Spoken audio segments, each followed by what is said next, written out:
നിന്റെ മാത്രം സഖി ഭാഗം 11. മിന്നു മോളെ എഴുന്നേൽക്ക്, സമയം 6 6:30 വിളിച്ചാൽ പോരായിരുന്നു ഏട്ടാ, ഞാൻ കുറച്ചു നേരം കൂടി കിടക്കട്ടെ. അവൾ പുതപ്പ് എടുത്ത് തലവഴി മൂടി ചുരുണ്ടുകൂടി കിടന്നു. മോള് എഴുന്നേറ്റ് ഫ്രഷ് ആവാൻ നോക്കിയേ, നമുക്ക് അമ്പലത്തിൽ പോയിട്ട് വരാം. അത് കേട്ടതും അവൾ കണ്ണ് തിരുമ്മിക്കൊണ്ട് എഴുന്നേറ്റു. ഏട്ടൻ കുളിച്ചാ? ഞാൻ കുളിച്ചിട്ട് എത്ര നേരമായി, മോള് ചെന്നേ. പുതപ്പ് മടക്കി വെച്ച ശേഷം അവൾ മുറിയിലേക്ക് നടന്നു ചെന്നു. ഏട്ടാ നമുക്കിറങ്ങാം, മിനു വിച്ചുവിനോട് ചോദിച്ചു. ആ മോളെ നമുക്കിറങ്ങാം. അമ്മേ ഞങ്ങൾ പോയിട്ട് വരാം, അവൻ അമ്മയോട് പറഞ്ഞു. ശരി മക്കളെ, പോയിട്ട് വാ. അവൻ ബുള്ളറ്റ് സ്റ്റാർട്ടാക്കി. മിന്നു കയറ്. ആ ഏട്ടാ. ഗേറ്റ് കടന്ന് വണ്ടി പോയതും മക്കൾക്ക് വേണ്ടി ആ അമ്മ അവിടെ നിന്നുകൊണ്ട് പ്രാർത്ഥിച്ചു. എൻ്റെ മക്കൾക്ക് ഒരാപത്തും വരുത്താതെ കാത്തോണി കൃഷ്ണ. വിദ്യേ നമുക്ക് ഇറങ്ങിയാലോ? ആ രവിയേട്ട, ഞാൻ ബാഗ് എടുത്തിട്ട് വരാം. ആ കൊച്ചിൻ്റെ വീട്ടിൽ എപ്പോഴാണ് രവിയേട്ട പോകുന്നത്? രാം പറഞ്ഞ കൊച്ചിൻ്റെ ആണോ? ആ അതെ, ഈ വരുന്ന ഞായറാഴ്ച പോകാമെന്ന് കരുതിയിരിക്കുവാണ്. ആ ചെന്ന് സംസാരിക്കും, അവർക്കൊരു സമ്മതമാണെങ്കിൽ നമുക്ക് നടത്താം.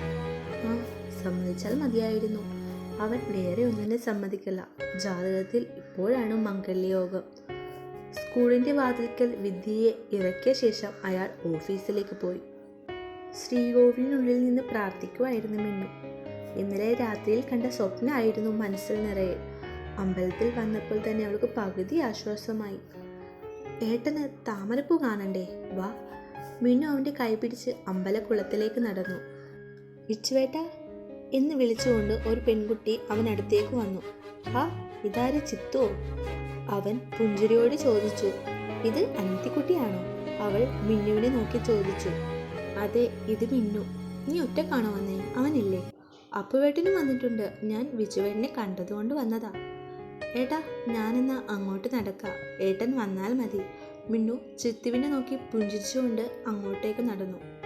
ആ മോളെ, പിന്നെ നീ PG ചെയ്യുവല്ലേ? അവൻ അവളോട് ചോദിച്ചു. ആ അതെ, ചിത്തു ചെറുചിരിയോടെ അവനോട് പറഞ്ഞു.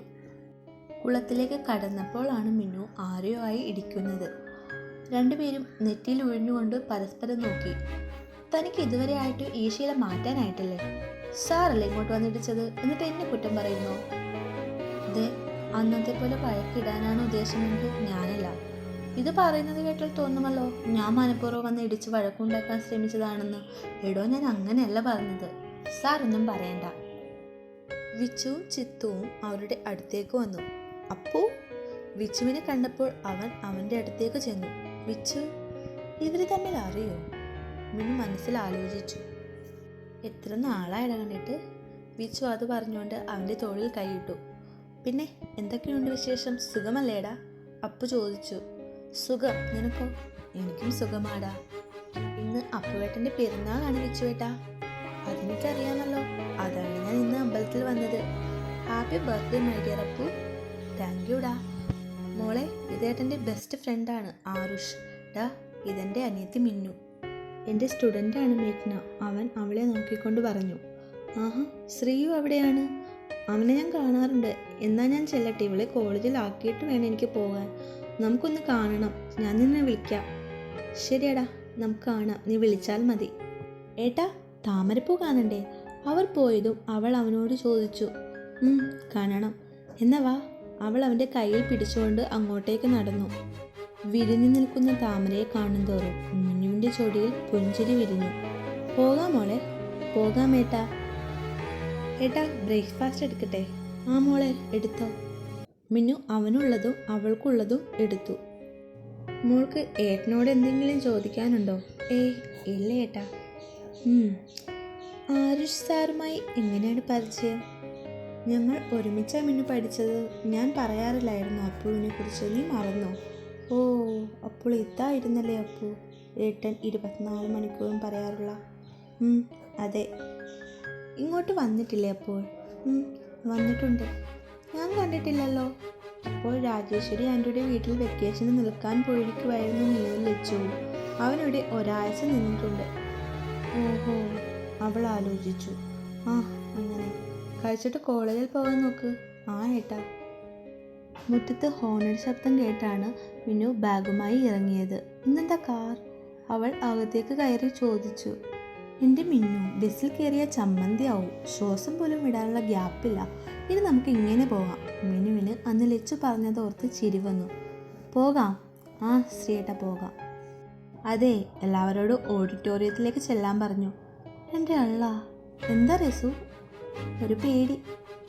പേടിക്കാതെ, ഞാനില്ലേ കൂടെ. നീ ഉള്ളോണ്ട ലച്ചു എനിക്ക് പേടി. ചുമ്മാ. രസു അവളുടെ കയ്യിൽ പിടിച്ചു. കുട്ടികൾ ഓരോരുത്തരായി ഓഡിറ്റോറിയത്തിലെ കസേരയിൽ വന്നിരുന്നു. ഓരോ കുട്ടികൾക്കും കിട്ടുന്ന പണി ഓർത്ത് ഇന്ന് വരണ്ടെന്ന് വരെ തോന്നിപ്പോയി. ചിലത് കുഴപ്പമില്ല. 2 വലിയ ടിന്നിലാണ് കുട്ടികളുടെ പേരും അവർ എന്താണ് ചെയ്യേണ്ടത് എന്ന കാര്യവും. ഒരു ചേട്ടനാണ് ആ വലിയ ടിന്നിൽ നിന്ന് ചെറുതായി മടക്കി വെച്ചിരിക്കുന്ന പേപ്പർ എടുത്തത്. ശ്രീലക്ഷ്മി രാമേന്ദ്രൻ.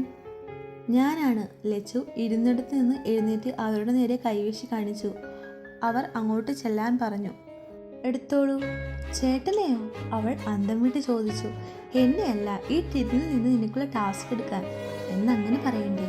അപ്പോഴാണ് ലച്ചുവിന് ആശ്വാസമായത്. ലച്ചു അതെടുത്ത് തുറന്നു നോക്കി. കുട്ടി ഞെട്ടി നിൽക്കുന്നു.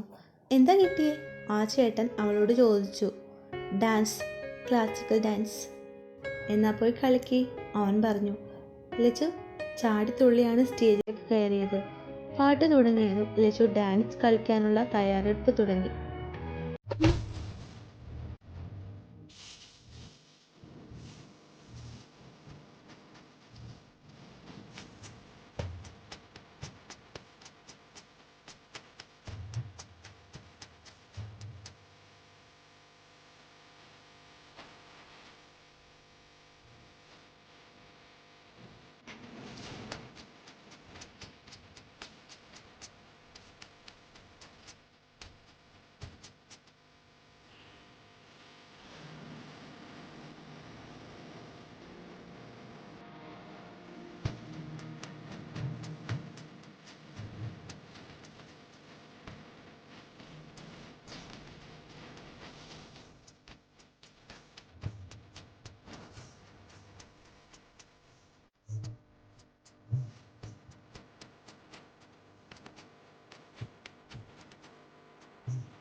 അവളുടെ മുഖത്തെ ഓരോ ഭാഗങ്ങൾ ക്യാമറയിൽ പകർത്തുമ്പോൾ അതവൻ്റെ മനസ്സിലും അവൻ സൂക്ഷിക്കുകയായിരുന്നു.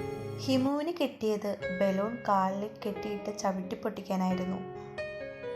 ഋഷുവിന് കിട്ടിയത് കോഴി ഓടുമ്പോൾ പുറകെ ഓടി പിടിക്കുന്നത്. ഏഞ്ചലിന് കിട്ടിയത് ഒരു ചേട്ടനെ പ്രൊപ്പോസ് ചെയ്യാനായിരുന്നു. അവൾ സ്റ്റേജിൻ്റെ സൈഡിൽ കുട്ടികളുടെ പേര് വിളിക്കുന്ന ചേട്ടനെ പോയി പ്രൊപ്പോസ് ചെയ്തു. അവളുടെ കയ്യിലിരുന്ന റോസ് ആ ചേട്ടൻ വാങ്ങിയപ്പോൾ എല്ലാവരും ഞെട്ടി. അവിടെ ഇരിക്കുന്ന മിക്കവരെയും വിളിച്ചു. മിന്നുവിൻ്റെ പേര് മാത്രം വിളിച്ചില്ല.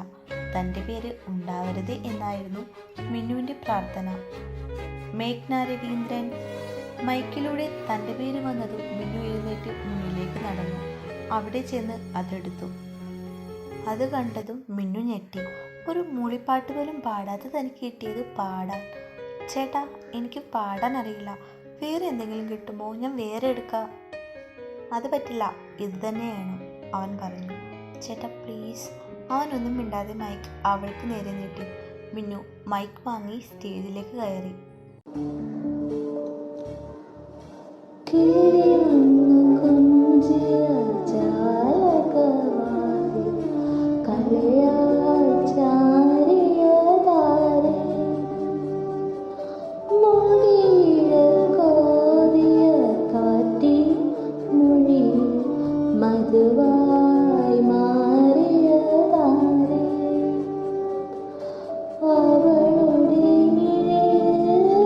അവളുടെ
അവനെ നോക്കിയാണ് പാടി നിർത്തിയത്. നീണ്ട കരഘോഷം കേട്ടാണ് അവൾ അവനിൽ നിന്നും മിഴി മാറ്റിയത്. നന്നായി പാടിയല്ലോ, എന്നിട്ടാണോ പാടാൻ അറിയില്ലെന്ന് പറഞ്ഞത്? അവൻ ചിരിയോട് ചോദിച്ചു. താങ്ക് യു ചേട്ടാ, ഞാൻ ആദ്യമായിട്ടാണ് പാടണത്. അവനൊരു പുഞ്ചിരി നൽകി മിന്നു കൂട്ടുകാരുടെ അടുത്തേക്ക് പോയി. മിന്നു, നീ നന്നായി പാടിയല്ലോ. താങ്ക് യു ഹിമു. എന്തായാലും കൊള്ളാം മോളെ, കലക്കി, ഏഞ്ചൽ പറഞ്ഞു. ഇനി നമുക്കെപ്പോൾ പാട്ട് കേൾക്കാമല്ലോ, റസു പറഞ്ഞു. നമുക്കിനി ക്ലാസ് ഇല്ലല്ലോ, ലച്ചു ചോദിച്ചു. ഇല്ല ലച്ചു, ഹിമ പറഞ്ഞു. എന്നാൽ നമുക്ക് ഇവിടെ അടുത്തുള്ള ബീച്ചിൽ പോയാലോ, ലച്ചു ചോദിച്ചു. അത് നല്ല ഐഡിയ, ഏഞ്ചൽ പറഞ്ഞു. മിനു എന്താലോചിച്ച് നിൽക്കുക? അവിടെ തന്നെ നിൽക്കുന്ന മിനുവിനോട് ഹിമ ചോദിച്ചു. ഒന്നും ആലോചിച്ചില്ല. ഞങ്ങൾ പറഞ്ഞത് എന്തെങ്കിലും കേട്ടോ? കേട്ടു. പാട്ട് നല്ലതാണെന്നല്ലേ? മിന്നു ഈ ലോകത്തൊന്നുമല്ല, എന്തോ കാര്യമായി പറ്റിയിട്ടുണ്ട്, ഏഞ്ചൽ പറഞ്ഞു. എനിക്കൊന്നും പറ്റിയില്ല. ബീച്ചിൽ പോകുന്ന കാര്യമാണ് പറഞ്ഞത്, ലച്ചു പറഞ്ഞു നിർത്തി. നമുക്ക് പോവാം, മിന്നു പറഞ്ഞു. പെട്ടെന്നാണ് അവരുടെ മുന്നിലേക്ക് ഒരു കസേര വന്ന് പാഞ്ഞു വീണത്. പെട്ടെന്നുള്ള പ്രവൃത്തിയായതിനാൽ അവർ ഞെട്ടി. പുറകിലായി എന്തോ ശബ്ദം കേട്ടാണ് അവർ അങ്ങോട്ട് നോക്കുന്നത്. ആ കാഴ്ച കണ്ട് കുട്ടികളെല്ലാം ഒരുപോലെ ഭയന്നിരുന്നു.